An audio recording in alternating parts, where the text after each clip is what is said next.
News nation पर आपके साथ मैं हूं राकेश पांडे। इस वक्त की सबसे बड़ी और बुरी खबर, अभिनेता दिलीप कुमार अब इस दुनिया में नहीं है। उनका निधन हो गया है। आज सुबह 7:30 बजे यानी अब से थोड़ी देर पहले उन्होंने अंतिम सांस ली। 98 साल की उम्र में उनका निधन हुआ है।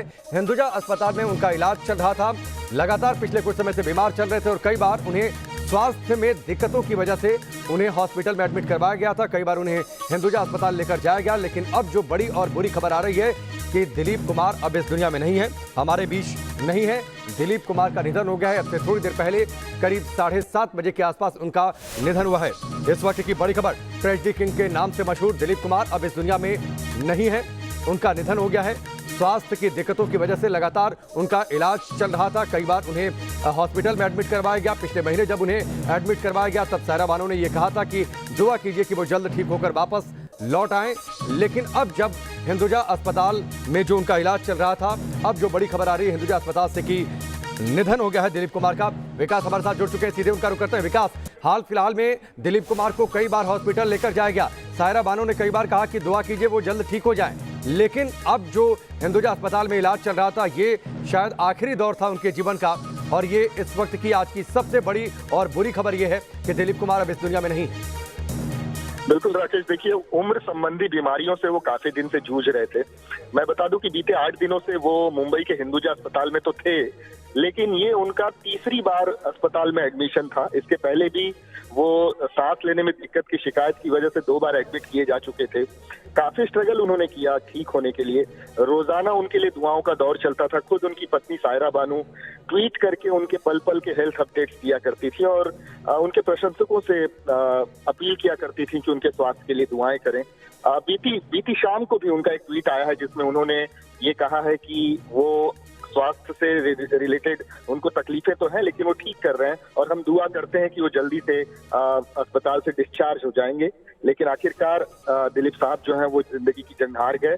आज सवेरे 7:30 बजे उनका निधन हुआ है और इसकी पुष्टि खुद डॉक्टर जलील पारकर, जिनकी निगरानी में उनका इलाज चल रहा था, उन्होंने किया। काफी समय से वो सांस लेने में दिक्कत की वजह से अपना इलाज करा रहे थे और कई बार अस्पताल एडमिट हो चुके थे, लेकिन अब दिलीप साहब इस दुनिया में नहीं है। विकास, पिछले 8 दिनों से एडमिट थे दिलीप कुमार अस्पताल में। जी बिल्कुल, पिछले 8 दिनों से वो हिंदुजा में एडमिट थे, लेकिन ये तीसरी बार उनका अस्पताल में एडमिशन हुआ था। उसके महज 10 दिन पहले वो डिस्चार्ज भी हुए थे। जब उन्हें सांस लेने में दिक्कत की शिकायत हुई थी, उसके पहले भी वो 10 दिन थे। जब 10 दिन में उनका स्वास्थ्य सुधरा तो अस्पताल से उन्हें छुट्टी मिल गई थी। लेकिन दोबारा घर जाने के बाद वो मुंबई के बांद्रा इलाके में रहते हैं और वहां से हिंदुजा अस्पताल की दूरी ज्यादा नहीं है। दोबारा से उनको जब सांस लेने में दिक्कत हुई तो उन्हें एडमिट किया गया था। लगातार 8 दिनों तक वो जूझते रहे अपनी इस बीमारी से, लेकिन आखिरकार वो इस बीमारी से निकल नहीं पाए। विकास, 5 दशक तक फिल्म इंडस्ट्री पर राज किया है दिलीप कुमार साहब ने। अपनी जो अदाकारी उनकी थी, जो सैड सीन होते थे, उनकी अदाकारी को लोग देखते थे तो सामने स्क्रीन के सामने जो लोग बैठकर देखते थे वो खुद रो देते थे। लेकिन आज तस्वीर देखिए, आज सुबह सबके लिए दुख भरी सुबह है। आज सभी उदास हैं, सभी शोक में हैं दिलीप कुमार साहब के जाने से। बिल्कुल, अपने गमगीन सीन देने की वजह से उनका नाम ट्रेजेडी किंग पड़ा था और 50 सालों से, या कहें कि 5 दशक से ज्यादा जो उनका करियर रहा, उसमें उन्होंने अपने अभिनय से एक अमिट छाप छोड़ी थी। उनके प्रशंसकों की एक बहुत लंबी फहरिस्त होगी। मैं ये कहूंगा कि इंडस्ट्री में ऐसे बहुत कम लोग मिलेंगे जो दिलीप कुमार को पसंद न करते हो। दिलीप कुमार की फैन फॉलोइंग अपने आप में अनप्रेसिडेंटेड है। ऐसी फैन फॉलोइंग अमूमन किसी अभिनेता की हम देखते नहीं है। और इसी वजह से जब उनका स्वास्थ्य खराब हुआ तो हमने देखा कि अस्पताल के बाहर भी उनके प्रशंसकों का एक किस्म से आना जाना लगा रहता था। लोग उनकी स्वास्थ्य को लेकर लगातार चिंता किया करते थे। उनके बांद्रा के घर के बाहर भी हमने अक्सर प्रशंसकों की भीड़ देखी है। तो उनके नाम को लेकर जो दीवानगी थी वो उनके बुढ़ापे में भी दिख ही रही थी। 50 सालों में कई फिल्में उन्होंने की हैं, अलग अलग किस्म के अभिनय किए हैं। तो अपने अभिनय से अमिट छाप छोड़ने वाले दिलीप साहब, उनको हमेशा याद किया जाएगा। लेकिन दुर्भाग्य है कि आज दुनिया ने उन्हें खो दिया है। सवेरे 7:30 बजे उन्होंने अपनी अंतिम सांस ली है। हमें ये बताया गया है कि उनका अंतिम संस्कार जो होगा वो मुंबई के सांता क्रूज के कब्रिस्तान में होगा। उन्हें वहां पर सुपुर्दे खाक किया जाएगा।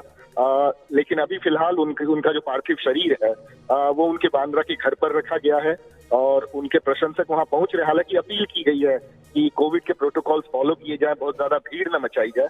लेकिन जो दिलीप कुमार की जो फैन फॉलोइंग रही है विकास, 5 दशक की लंबी पारी, भारतीय सिनेमा के जब भी गोल्डन एरा की बात होगी उसमें दिलीप कुमार का नाम सबसे पहले लिया जाएगा। बॉलीवुड में 1940 में उन्होंने कदम रखा था, स्वतंत्रता के पहले का समय था, फिल्म देखने वालों का जो वर्ग था वो भी काफी सीमित था। वैसे समय में अपने करियर की शुरुआत करके और जिस ऊंचाई तक दिलीप कुमार पहुंचे, जिस तरीके से उन्होंने एक बड़े वर्ग को अपना मुरीद बना लिया।